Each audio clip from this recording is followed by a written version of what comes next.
All right, so listeners, get this. Picture this, okay? 14th century France. Knights, castles, and you know it, pirates. The pirates. Yeah. But not just any pirate. We're going deep on this one, right? Jeanne de Clisson. Heard of her? The Lioness of Brittany.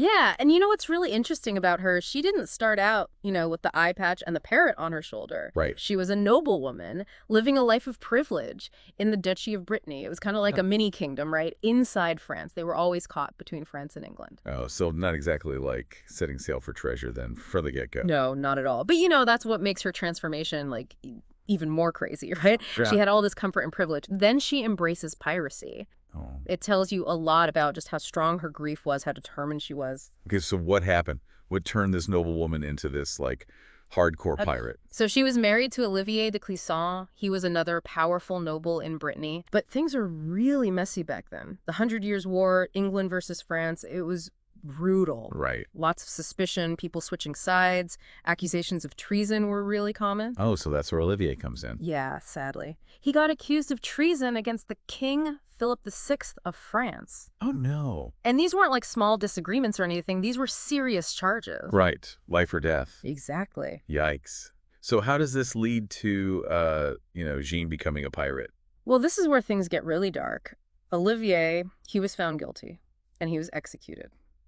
Publicly. Oh, wow. Yeah, and Philip VI, to really send the message, he didn't just have him executed, he had his body displayed in a way that was meant to, completely humiliate him, his whole family. Yes, that's cold. Yeah. So at this point, you can just feel the emotion, the anger, the grief. What does she do? Well, she could have mourned in private, right? Just accepted it. But she didn't. She chose a different path, vengeance. Yeah. She decided to go after the French aristocracy, her weapon of choice. Piracy. Yeah. Whoa, hold on. Back up. My mare.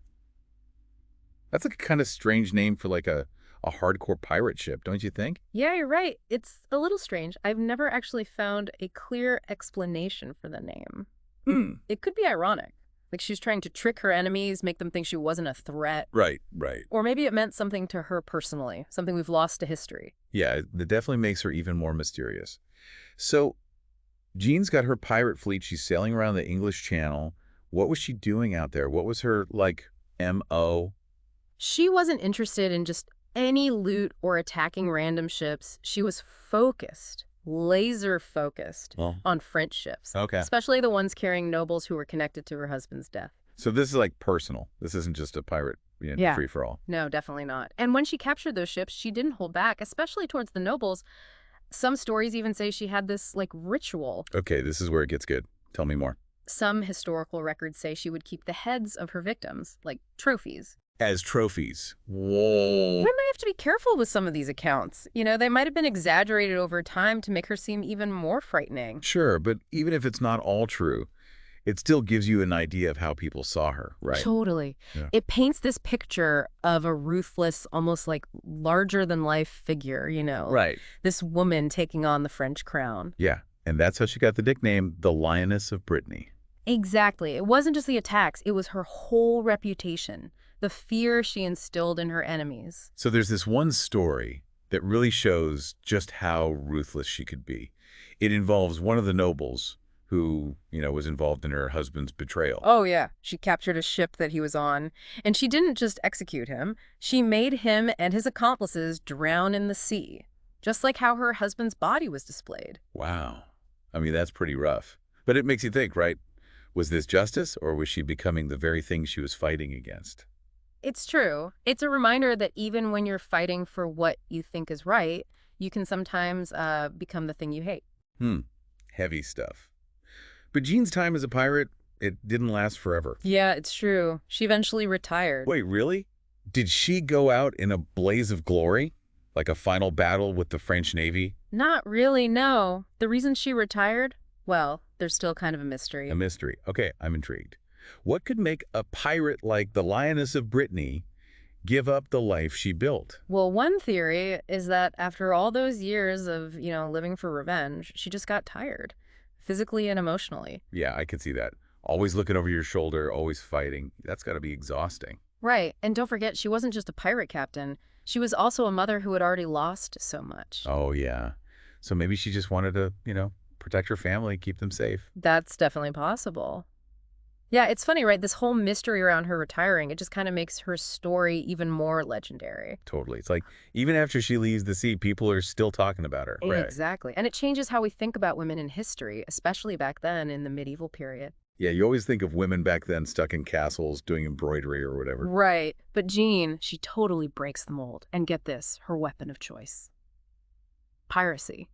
Right. Even today, it's seen as this, like, rough and tumble, lawless world. Oh, for sure. Back then, a woman captaining a ship, leading raids, almost unheard of. That's pretty wild. But wouldn't some people say that, maybe she was just acting out of rage, not some calculated plan for justice? That's a good point. Her story isn't simple, Good versus evil. It's more complicated than that. I Yeah. mean, she was definitely driven by grief, by a need for revenge, but she was also living in a system that, like, completely failed her. They executed her husband, and for what? Right.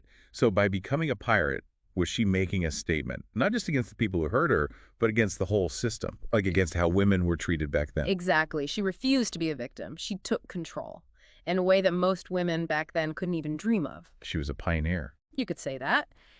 And it's worth pointing out, Jeanne wasn't the only woman who, challenged the rules back then. History's full of these amazing women who defied expectations. So what makes Jeanne's story different? Why are we still talking about her, like, hundreds of years later? I think it's because she was so bold. A woman in the 14th century commanding a pirate fleet, terrorizing the French crown. That's like movie material right there. Totally. It's got action, drama, even a little bit of, like, a dark side. Right. But it's more than just entertainment, right? Her story makes us think about some tough questions. Justice, morality, how far would you go to fight for what you believe in? Yeah, and like we were saying earlier, there's so many different ways to see her story. Hero, villain. Yeah. How do we make sense of all that? That's what's so great about history. It's not about finding one right answer. It's about wrestling with the complexity of it all. Right. Was she an avenger? A bloodthirsty pirate? Maybe it's somewhere in between? I guess that's what keeps her story so interesting, right? That we don't really know for sure. Yeah, I think so. It's like we see ourselves in her story, our own struggles with right and wrong, the desire for justice, how grief and loss can change us. It sounds like her story is kind of like a mirror. Each generation sees something different in it. Exactly. She's an archetype, a symbol that can be interpreted in so many ways. So how has her story been passed down to us? Where do we get our information about Jeanne? It's a mix of things. Historical records, folklore, stories, books. You know how it is. Each time the story gets told, things change, details get added, some stuff gets left out. Oh, yeah, for sure. But the main parts of her life, they're consistent, right? Her husband's execution, her turning to piracy, her reputation as the Lioness of Brittany, it's all there. So it's the why, the motivation that's open to interpretation. Exactly. And that's what makes her such a fascinating figure. For historians, writers, artists, there's so much to explore, to reimagine her story in new ways. So we have this incredible story, a real-life pirate queen, a woman who defied all the odds, took on the system. But as we wrap up this part of our deep dive, I'm curious, what happened to Jeanne after she left the sea? Did she just, disappear? It is interesting, isn't it? This powerful, larger-than-life figure just fades away. We don't really know what happened to her later in life. Some sources say that she maybe went to live in a convent. Whoa, a convent. That's a big change from leading a pirate fleet. Yeah, right. Do we know why she would do that? Was she trying to, make up for her past, find some redemption? It's definitely possible. Maybe after all that violence, the bloodshed, she just wanted some peace, a quiet life. It is a pretty stark contrast, right? The Lioness of Brittany, who everyone feared, finding peace in a life of prayer. It shows you how complex people are, how we can be driven by darkness and light, by a need for revenge and a yearning for peace. It makes you wonder, did she ever really find peace?